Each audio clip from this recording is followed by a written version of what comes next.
বিসমিল্লাহির রহমানির রহিম। আশা করি মহান রাব্বুল আলামিনের অশেষ রহমতে আপনারা প্রত্যেকেই ভালো আছেন। আমি সাক্ষ্য দিচ্ছি যে আল্লাহ ছাড়া কোনো মাবুদ নেই। হযরত মুহাম্মদ সাল্লাল্লাহু আলাইহি সাল্লাম আল্লাহর বান্দা ও তার রাসূল। আসসালামু আলাইকুম ওয়া রাহমাতুল্লাহি ওয়া বারাকাতুহু। আজকের ভিডিওতে আমরা জানব কখন সূরা ইখলাস পড়লে টাকার অভাব দূর হবে, জীবনে সফলতা আসবে, সংসারের অভাব অনটন দূর হবে, রোজি রোজগারে বরকত বেড়ে যাবে। প্রিয় দর্শক, আজকের ভিডিওটি সমস্ত টাকার জন্য চিন্তা পেরেশান মানুষদের জন্য অত্যন্ত উপকারী। আপনারা সবাই ভিডিওটি শেষ পর্যন্ত দেখবেন, কেননা ভিডিও শেষে আমরা আমলটি সম্পর্কে খুব সুন্দরভাবে আপনাদের জানিয়ে দিব। তো এখন আসুন আমরা প্রথমে সূরা ইখলাস এবং এর অর্থ একবার জেনে নেই। বিসমিল্লাহির রহমানির রহিম। পরম করুণাময় অসীম দয়ালু আল্লাহর নামে শুরু। কুল হু আল্লাহু আহাদ। বলুন, তিনি আল্লাহ এক অদ্বিতীয়। আল্লাহুস সামাদ, আল্লাহ অমুখাপেক্ষী। লাম ইয়ালিদ ওয়া লাম ইউলাদ, তিনি কাউকে জন্ম দেননি এবং কেউ তাকে জন্ম দেয়নি। ওয়া লাম ইয়াকুল লাহু কুফুয়ান আহাদ, এবং তার সমতুল্য কেউ নেই। মোট কথা, আল্লাহ সুবহানাহু ওয়া তাআলা তার সত্তা ও গুণাবলীতে একক, তার কোনো সমকক্ষ শরীক নেই। হযরত হাসান রাদিয়াল্লাহু আনহু থেকে বর্ণিত, তিনি বলেন, আল্লাহ ওই সত্তা যিনি চিরঞ্জীব ও সবকিছুর দ্বারক, যার কোনো পতন নেই। কোনো সৃষ্টি তার মুখাপেক্ষী হলেও সে নিজেও আবার কারো মুখাপেক্ষী। তার নেতৃত্ব আপেক্ষিক, নিরঙ্কুশ নয়। কারো তুলনায় সে শ্রেষ্ঠতম হলেও তার তুলনায় আবার অন্য কেউ আছে শ্রেষ্ঠতম। কিছু সৃষ্টির কিছু প্রয়োজন সে পূর্ণ করতে পারে, কিন্তু সবার সমস্ত প্রয়োজন পূর্ণ করার ক্ষমতা কোনো সৃষ্টিরই নেই। বিপরীত পক্ষে আল্লাহর সামাত হবার গুণ, অর্থাৎ তার মুখাপেক্ষীহীনতার গুণ সব দিক দিয়েই পরিপূর্ণ। সারা দুনিয়া তার মুখাপেক্ষী, তিনি কারো মুখাপেক্ষী নন। দুনিয়ার প্রত্যেকটি জিনিস নিজের অস্তিত্ব, স্থায়িত্ব এবং প্রয়োজন ও অভাব পূরণের জন্য সচেতন এবং অবচেতনভাবে তার শরণাপন্ন হয়। বিশ্বজাহানের উপর তার নেতৃত্ব ও কর্তৃত্ব প্রতিষ্ঠিত।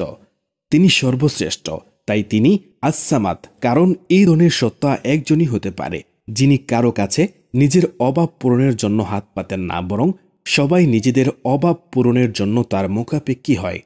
দুই বা তার চেয়ে বেশি সত্তা সবার প্রতি অমুখাপেক্ষী, অনির্ভরশীল এবং সবার প্রয়োজন পূরণকারী হতে পারে না। তাছাড়া আল্লাহর আস-সামাদ হবার কারণে তার একক মাবুদ হবার ব্যাপারটিও অপরিহার্য হয়ে পড়ে। কারণ মানুষ যার মুখাপেক্ষী হয় তারই ইবাদত করে, আবার তিনি ছাড়া আর কোনো মাবুদ নেই। আস-সামাদ হবার কারণে এইটাও অপরিহার্য হয়ে পড়ে, কারণ যে প্রয়োজন পূরণ করার ক্ষমতা ও সামর্থ্যই রাখে না, কোনো সচেতন ব্যক্তি তার ইবাদত করতে পারে না।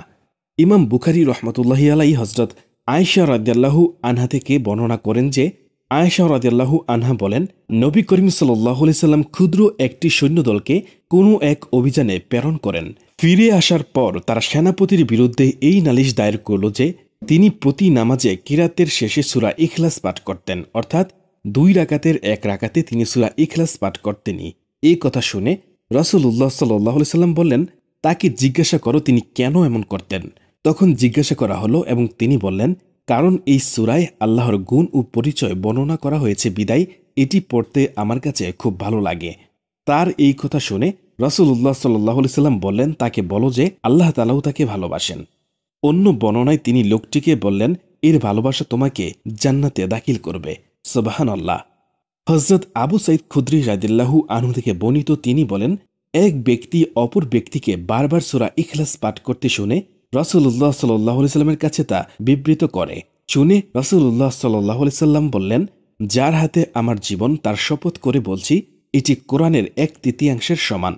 অন্য বর্ণনায় হাদিসে এসেছে, একবার রাসূলুল্লাহ সাল্লাল্লাহু আলাইহি সাল্লাম বললেন, তোমরা সবাই একত্রিত হয়ে যাও, আমি তোমাদেরকে কোরআনের 1/3 শোনাব। অতঃপর যাদের পক্ষে সম্ভব ছিল তারা একত্রিত হয়ে গেল। তিনি আগমন করলেন এবং সূরা ইখলাস পাঠ করে শোনালেন। তিনি আরও বললেন, এই সূরাটি কোরআনের 1/3 সমান। অর্থাৎ এই হাদিস থেকে আমরা জানলাম, এই সূরাটি একবার পড়লে পবিত্র কোরআনের 3 ভাগের 1 ভাগ পড়ার সমান সওয়াব লাভ করা যায়। সুবহানাল্লাহ। যে কোনো ব্যক্তি এই সূরাটি 3 বার পাঠ করলে বিপদ-আপদ থেকে মুক্ত থাকা যায়। হাদিস শরীফে এসেছে, রাসূলুল্লাহ সাল্লাল্লাহু আলাইহি সাল্লাম বলেন, যে ব্যক্তি সকাল বিকাল সূরা ইখলাস, ফালাক ও নাস পাঠ করবে, তাকে বালা মুসিবত থেকে বাঁচিয়ে রাখার জন্য যথেষ্ট হয়। ঘুমানোর আগে সূরা ইখলাস পড়লে ঘুমের মধ্যে বাজে স্বপ্ন কম দেখা দিবে এবং জাদু টোনার প্রভাব থেকে মুক্ত থাকা যায়। রাসূলুল্লাহ সাল্লাল্লাহু আলাইহি সাল্লাম বলেন, হে উকবা ইবনে আমের, আমি কি তোমাকে এমন 3টি উত্তম সূরা শিক্ষা দিব না, যার মতো কিছু তাওরাত, ইনজিল, জাবুর এবং কোরআনেও নাজিল করা হয়নি?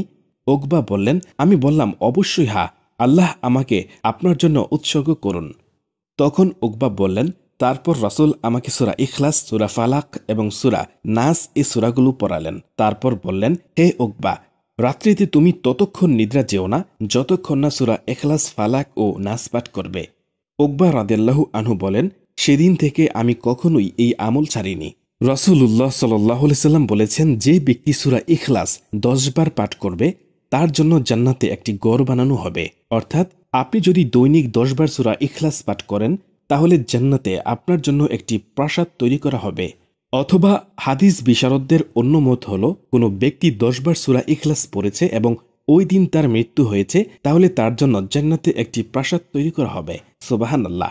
এখন কার মৃত্যু কখন আসবে এটা যেহেতু আমরা জানি না, তাই আমাদের প্রতিদিন 10 বার সূরা ইখলাস পড়ে রাখা উচিত। কেননা এতে জান্নাতে প্রাসাদ বা বিশেষ মঞ্জিল হাসিল হওয়ার সম্ভাবনা থাকবে। আর জান্নাতে গড় পাওয়া মানে পক্ষান্তরে সে ব্যক্তি জান্নাতি হিসেবে ধরা চলে। তাই এই ছোট্ট আমলটি আমরা কখনোই মিস করব না ইনশাআল্লাহ।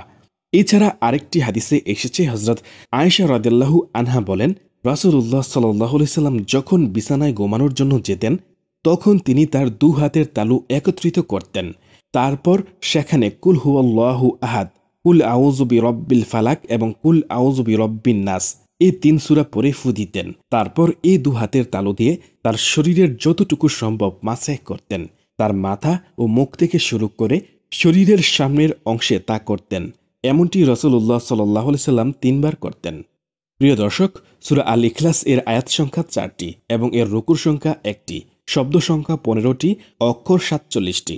আর আমরা জানি প্রতিটি অক্ষর পবিত্র কোরআন পড়ার জন্য 10 নেকি লেখা হয়। তাহলে একবার পড়লে আপনি পাচ্ছেন 470টি নেকি এবং 100 বার পড়লে আপনি পাচ্ছেন 47,000 নেকি, অর্থাৎ প্রায় অর্ধ লক্ষ নেকি। সুবহানাল্লাহ। তাই আমরা যখনই সময় পাব তখনই সূরা ইখলাস পাঠ করব।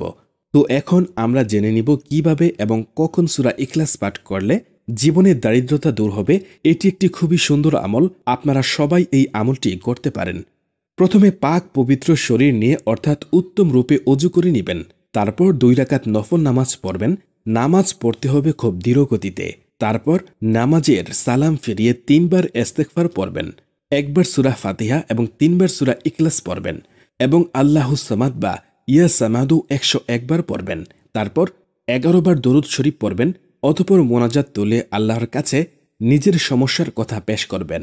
মোনাজাতের সময় অন্তর নরম করে আল্লাহর কাছে সাহায্য চাইবেন এবং যেন চোখের 2-4 ফোঁটা পানি গড়িয়ে পড়ে সেদিকে খেয়াল রাখবেন। এইভাবে 7 দিন এই আমলটি করবেন। তবে আমলটি এশার নামাজের পর অথবা শেষ রাতে ঘুম থেকে উঠে করা সর্বোত্তম। মনে বিশ্বাস রেখে এইভাবে 7 দিন আমলটি করুন। ইনশাআল্লাহ আল্লাহ তাআলা কোনোভাবেই আপনাকে হতাশ করবেন না। আল্লাহ আপনার সমস্ত হাজত পূরণ করে দিবেন ইনশাআল্লাহ। তো প্রিয় দর্শক, আপনারা যারা ভিডিওটি শেষ পর্যন্ত দেখেছেন তারা ভিডিওটি শেয়ার করে দিন এবং কমেন্টে আমিন লিখে ফেলুন অথবা আপনার মূল্যবান মতামত জানাতে পারেন। আল্লাহ তাআলা আমাদের সবাইকে উক্ত বিষয়গুলো মেনে চলার তৌফিক দান করুন। আমিন।